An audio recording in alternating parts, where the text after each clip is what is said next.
संकल्प की अपील की थी कि अपने जन्म दिवस की तिथियां ढूंढकर उस दिन नियम पूर्वक छठावश्यक का पालन करेंगे। और मुझे बहुत प्रसन्नता है, बहुत बहुत प्रसन्नता है कि हमारे मंगलारती बच्चों ने इस संकल्प का स्वागत करते हुए उसे हर्ष पूर्वक स्वीकार किया। और आपको यह दिन इस तरह से मनाने का प्रयास करना होगा। ये मैं अभी बच्चों से अपील करना चाहूंगी, आप मेरी बातों को ध्यान से सुनिएगा कि जो जो बातें मैं कह रही हूँ आपको इस तरह से अपना जो है जन्म तिथि का उत्सव छठ आवश्यक पर्व के रूप में, एक आराधना पर्व के रूप में मनाना होगा।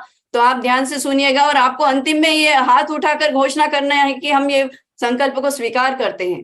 सबसे पहले जन्म तिथि के दिन हम नियम से ब्रह्म मुहूर्त में उठकर स्तुति पाठ करते हुए यत्नाचार पूर्वक स्नान आदि कर देव दर्शन पूजन करेंगे। ये पहला हमारा बिंदु होना चाहिए उस दिन का। फिर दूसरा, उस दिन से हम किसी ग्रंथ का आद्योपांत स्वाध्याय प्रारंभ कर उसकी पूर्णता का नियम लेंगे। चाहे आप छोटा ग्रंथ लीजिए लेकिन उसकी पूर्णता का आद्योपांत पढ़ने का नियम लीजिए। तीसरा, उस दिन से अपने जीवन में चल रहे किसी एक अभक्ष्य का कुछ दिनों के लिए ही सही हम त्याग करेंगे। चौथा, रात्रि में नियम पूर्वक कम से कम उस दिन हम चारों प्रकार के आहार का त्याग करेंगे। पांचवा, ज्ञान दान के रूप में हम अपने किसी कनिष्ठ विद्यार्थी को कोई विषय समझाने में सहयोग करेंगे और उस दिन हम कोई एक स्तुति पाठ या गाथा को याद करने का संकल्प करेंगे। उस संकल्प ही नहीं, उस दिन हम याद करेंगे, कोई एक गाथा हम अवश्य याद करें अपने जन्म दिवस की जन्म तिथि पर। तो हमारा ये जीवन जो है मनुष्य भाव सार्थक होगा। केक, कैंडल और ये मोमबत्ती, बैलून जलाने से तो पाप बढ़ेंगे, भाव बढ़ेगा, भाव का अभाव नहीं होगा। तो यदि वास्तव में मनुष्य भाव को सार्थक करना है तो इन संकल्पों को अपने जीवन में ला करके एक नया दिन, जब पाश्चात्य संस्कृति होते हैं तो हम एक आराधना पर्व, आराधना उत्सव के रूप में अपनी जन्म तिथि का प्रारंभ कर सकते हैं या नहीं। तो यदि उस दिन परीक्षा आदि कोई विशेष कार्य आ जाए तो उपरोक्त कार्यों को परीक्षा आदि समाप्त होते ही हम संपन्न करेंगे।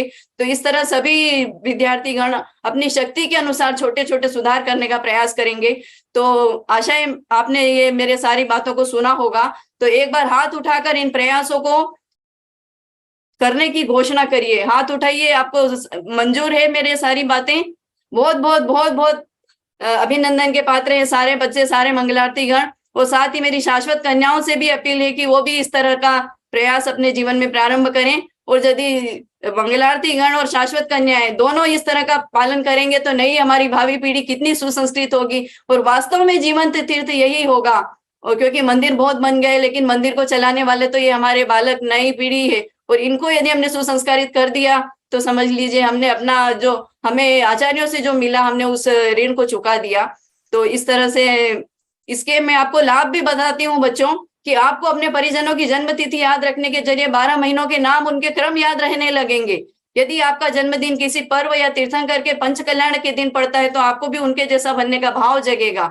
और जन्मदिन यदि अष्टमी चतुर्दशी को आएगा तो हमेशा के लिए आपका वो दिन आराधना पर्व, आराधना पूर्वक मनने लगेगा। यदि आपका जन्म आया जैसे पोष कृष्ण या पोष शुक्ल चतुर्दशी को, तो हर वर्ष आपका जन्म जो तिथि होगी वो उसी दिन आएगी। तो अपने आप ही आप केक कैंडल की पार्टियों से बच जाएंगे और आपके पास एक हेतु रहेगा कि नहीं, आज का दिन तो हमें ऐसे ही मनाना है।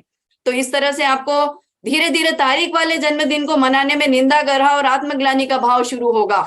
और यदि किसी वर्ष आपकी जन्मतिथि 2 आ गई तो 2 दिन तक आराधना उत्सव के रूप में बिताने की आपको प्रेरणा मिलेगी। और बच्चों को देखकर उनके माता पिता भी यदि विवाह वर्ष आदि की वर्षगांठ को तिथि से मनाएंगे और ब्रह्मचर्य की ओर बढ़ने की प्रेरणा लेंगे तो समझिए कि चौथा काल ही आपके घर में निर्मित हो जाएगा। और फिर जीवन के सभी विशेष कार्य आप तिथियों से मनाने की ओर आपका मन बढ़ने लगेगा। और इसी तरह बाकी जन भी, जिनको जन्मदिन पर कुछ भी विशेष करने का भाव आए बिना नहीं रहता, यदि कोई भाव नहीं आए, अजन्मे स्वभाव का वेदन होता रहे तो कोई बात ही नहीं है। लेकिन जिनको नहीं आता है और जन्मदिन के नाम पर कुछ न कुछ करना है तो जन्म तिथि के दिन करिए, ताकि कम से कम कुछ तो संभला रहे, हम देवशास्त्र गुरु के निमित्त से बाहर नहीं जाएं और पाश्चात्य संस्कृति के चकाचौंध में नहीं खो जाएं। तो अपने जन्म वर्ष के पंचांग में ढूंढकर अपनी जन्म तिथि का पता कर उस दिन यह परिवर्तन लाने का संकल्प लें। और यह संकल्प आज से लें। जब इंद्र ने हमारे लिए ये उपहार दिया है तो हमें उस उपहार का स्वागत जो है अपने इस संकल्प के साथ करना चाहिए। और साथ